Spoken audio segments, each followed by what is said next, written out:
Hey everyone, how's it going? It's Cali Hiker, and today we are at Devil's Tower National Monument. It's the first national monument ever in the United States, and we're gonna look at the actual campground. I believe it's hard to pronounce. It's called like the Bella Forge, or maybe I'll have to go look at a sign to get a better pronunciation. But it's named after the river, which is actually just right over there on the other side of those trees. It's a two-loop campground. Not sure how many campsites just yet. I'm gonna go look at the sign and pick up some information.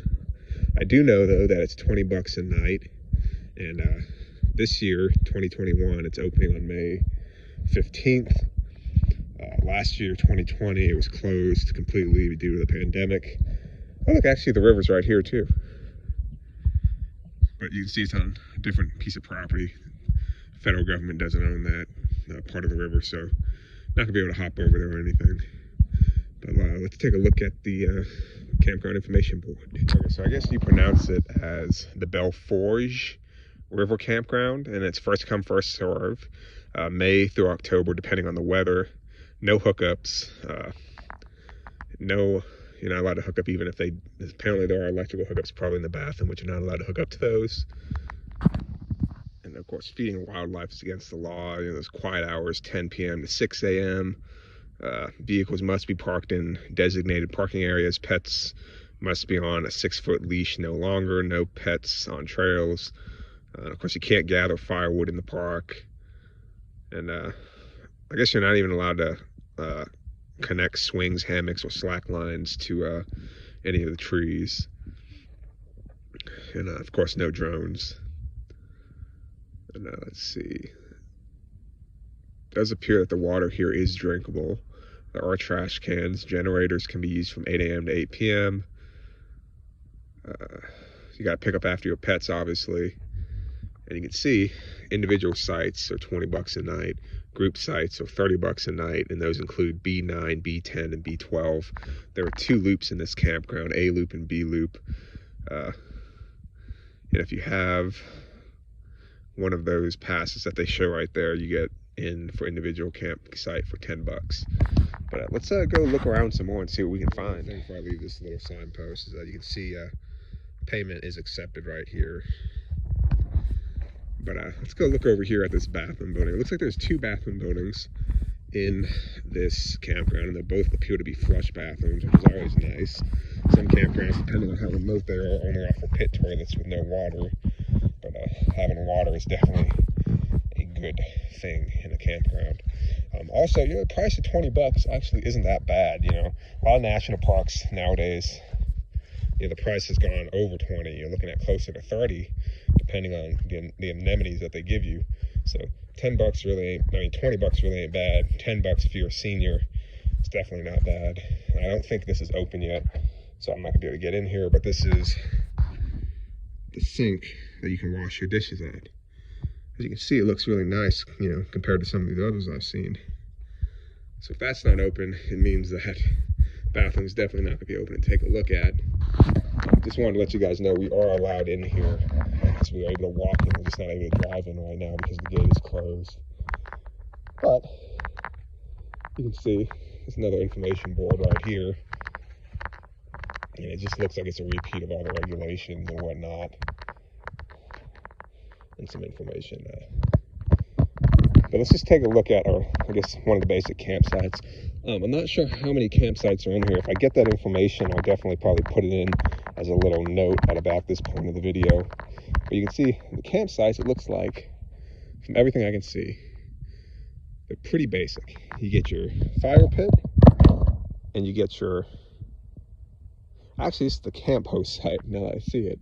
You can see it's the camp host site because they have electrical right there. So this would be the camp host site, which is right at the beginning of A loop, but it's surrounded by 2 other sites. But anyway, aside from that, it's pretty much the same as all the other sites, aside from the electrical and water that's right there. You see, you get your basic picnic table on a cement pad, and you get your fire pit right there. It looks like, as far as I can see, that's how pretty much all of them play out. But that answers that question, that there is a camp host in this site, which is always good. It's good to have a camp host in case there is an issue. Doesn't look like there's really any dumpsters that I can see in this campground, at least that I can see. They do have trash can, recycling cans, so I imagine they also have a trash can around here somewhere. Haven't seen it yet though. As you can see right here, this site that we're in right now is designed for RVs only. It's not designed for tent camping. A lot of parks nowadays, especially, you know, they really designate the sites, and if you're caught in a site like this with a tent, they'll ask you to leave it and go find another one. And that's just to keep it fair for all the, you know, people that, you know, come with RVs. You know, there's only so many sites they can actually get into. And if the tent campers take everything, of course, it can create a problem. But anyway, I'm going to keep walking this way. Just take a look around. I mean, it seems like a pretty basic campground. I'll let you guys know when I get to the group sites. And see you guys in a few minutes. See here, this is actually towards the back end of the A loop. You can see there's actually a trail that goes up. The interesting thing about this campsite is that you're really right next to wildlife. And what I mean by that is, you see there's that little embankment right there, and then this Devil's Tower, which of course you get a great view of pretty much anywhere in this campground. But you see this little embankment right here, it becomes flat like a little river floodplain. That's where the prairie dogs live. There's approximately 600 individual prairie dogs that live in about a 40-acre area up there between that embankment and the bottom of Devil's Tower, the incline. Of course, the road coming into the park you can't see it, but it's right over there.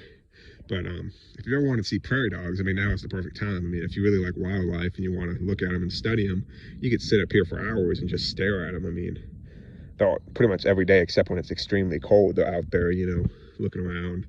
Although if they do see you, they do start to sound the alarm because they think you're a predator. So just, you know, realize they're going to be making noise for the whole time you're there.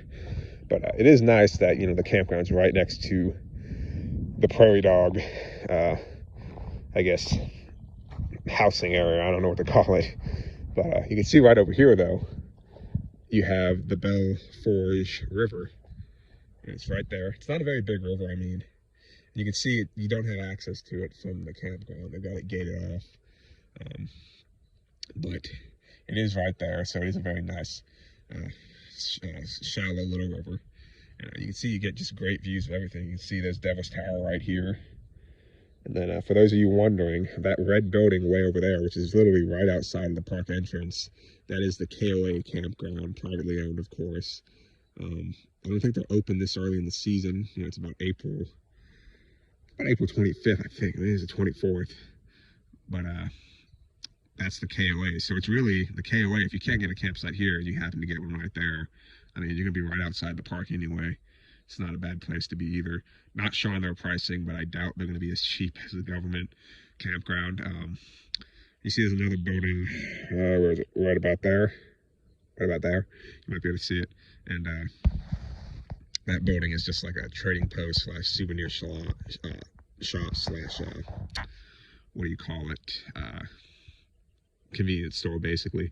No gas station in the town of Devil's Tower, which literally just consists of the KOA, that trading post, and there's a post office that you can't see right over there. The KOA does have a cafe / restaurant in it, though, along with its shop and gift shop and everything else. But you can see we're at the back of Loop A. And we're going to continue walking that way. Eventually, we're going to get to, I guess, the group sites, and I'll give you a look at those. But as you can see, campsites are pretty much the same. They do look really nice, though. I mean, the grass is well cut. There isn't really any trash that I've seen. But then again, it's been closed for over a year, so you would expect there not to be any trash. But we'll continue. We'll get back with you guys when we see some cool stuff. We're still walking through site Loop A. And on this side, I've noticed that I don't see any of those signs that say no tent camping for these campsites right here, like they were on that side. But I didn't see any signage or anything on the information board that really explained that. So maybe it's just literally just a couple that are actually flagged or signed that are not for tent camping. But I mean, if you look at pretty much all of these sites, at least in this loop, I mean, you could fit a decent sized RV in just about, any of these, or, a truck and trailer. Like this site, you could probably, if you had, you could probably fit, you know, a 25, 30-foot RV plus the truck in here, and most of these sites. This one, I'm assuming this one is handicapped. Let me see what this sign says. That's one thing I haven't mentioned is handicap sites. Yes, this one is handicapped, which explains the padding and everything. It's a pretty nice site. And you can see they also have a tent pad right there. I'm assuming that's what that's for. And then of course that one right there next to the bathroom is also handicapped. And of course you have, that's really the only trash can I've seen. I've seen the recycling container, but there's no dumpster, which is odd for a campground. I guess they don't anticipate getting a lot of trash on a daily basis. But I have to believe in the busy season, this campground is pretty well taken every night, because, you know, like I said, the KOA is probably charging at least $10 more, maybe, you know, double. You know, who knows? I haven't asked, I haven't really looked, but they're definitely not going to beat the $20 a night, which means if you want to go camping near the park, you're going to end up in this campground. Let's go into Site B, or I mean, okay, we're in the B loop. And it looks like the B loop has exactly 30 sites in it, including the 3 group campsites. Don't believe I've come across any of those yet. I can't remember what the numbers are. I'll have to take a look at another one of these signboards just to make sure I remember the numbers so I can actually show you guys the group sites. But I anticipate that it'll be pretty similar to the regular sites, except they're going to have more picnic tables, maybe an extra fire pit. But see, there's the other bathroom building. It's got the same, you know, washing sink. No showers in this campground, which also, you know, explains why it's cheaper. See, we're in another handicap site right now. It looks like there's at least 4 handicap sites in this campground, and they're all next to the bathroom building. But I'm gonna go take a look at the signboard just to see where the group campsites are again. Back to you guys, I was able to find the group sites, which are, it looks like this these 3 sites right here, 9, 10, and 11. Well, no, 9, 10, 12. That's number 12 over there. So, you know, they keep a little sign here, and it basically explains the rules. You know, you gotta have it, you know, up to 20 people, but you have to have 2 or more tents. So you can't, I don't think they want you, you know, if this is the last site available, they don't want, you know, just a single family taking it. You see, the parking actually isn't as big as I would think it would be. I mean, I guess you could fit quite a number of vehicles, you know, in here, but I mean, if you just had one individual group site, maybe you could fit 3 to 4 vehicles if you fit them tight. Usually the parking is much more noticeably large, but I guess here they just make it work. Now we're coming to the, you know, looks like each group site, you know, they give you 2 picnic tables and a larger fire pit, which is good. You can see they've got the campground fence right there, although the park actually does own the land on the other side of that fence all the way to where the river is near that red wall. You can see this group site has 3 picnic tables, which are all pretty basic, you know, $30 a night, but it's definitely not bad. I mean, that pretty much concludes, you know, the tour of the campsite. Looks like Loop B has 30 sites total, and then Loop A has, I believe, 19. So you have like 49, 50 sites in this campground, which is a pretty decent sized campground. But like I said before, I have to imagine in the you know, busy summer season, this campground is probably full every night, even, you know, with a decent amount of sites. And that's why the KOA exists over there, is because they know they're going to get a spillover from the national park. But anyway, there's one more thing I want to show you guys, and that's the amphitheater. It's not too far from here. It comes out of Loop A on the other side of that bathroom building near the Prairie Dog home side, I guess. Anyway, get there in a second. Well, everyone, we just walked up about 100 yards on this little paved path, and we've arrived at the amphitheater. You can see down there they got a fire pit, whatnot. They got some little lights here to light it up at night so that nobody trips or anything. But you know, I'm sure they also do ranger presentations here, although because of COVID, maybe not this year. They might not even play the movie, who really knows. But see, if we come to this side of the amphitheater, that is the Prairie Dog 40-acre home site, I guess is what they would call it. And you can see it doesn't go past this wall. This wall is here to actually keep the prairie dogs from coming into the day use area in the campground, because the day use area is technically right here. It's this little area right over there. But this is also where a couple of the trails start that'll take you around the prairie dog. It's about a 1.5 mile loop if you do the whole thing. Of course, you get this amazing view of Devil's Tower. Entrance station is literally just like maybe a half mile that way. You see there's actually a line forming right now. It's slightly busy right now.